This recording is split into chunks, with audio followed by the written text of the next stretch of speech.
அடுத்த 3 மணி நேரத்திற்கான வானிலை அறிவிப்பை தற்போது வானிலை ஆய்வு மையம் கொடுத்திருக்கிறது. அதன் அடிப்படையில் 11 மாவட்டங்களில் 3 மணி நேரத்திற்கு மிதமான மழை பெய்யக்கூடும் என்று தெரிவித்திருக்கிறது.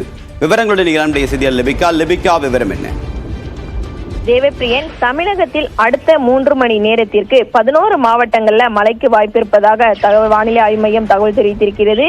சென்னை, திருவள்ளூர், காஞ்சிபுரம், செங்கல்பட்டு ஆகிய 4 மாவட்டங்கள்ல இன்று பிற்பகல் 1 மணி வரை இடி மின்னலுடன் கூடிய மிதமான மழைக்கு வாய்ப்பு இருப்பதாகவும், அதே போன்று ராணிப்பேட்டை, விழுப்புரம், கடலூர், மயிலாடுதுறை, நாகப்பட்டினம், திருவாரூர், தஞ்சாவூர் ஆகிய 7 மாவட்டங்கள் மற்றும் புதுவை, காரைக்கால் பகுதிகளில் பிற்பகல் 1 மணி வரை இடி மின்னலுடன் கூடிய லேசானது முதல் மிதமான மழைக்கு வாய்ப்பு இருப்பதாக சென்னை வானிலை ஆய்வு மையம் தகவல் தெரிவித்திருக்கிறது. தேவப்பிரியன், உங்களுடைய விரிவான தகவலுக்கு நன்றி லெபிகா.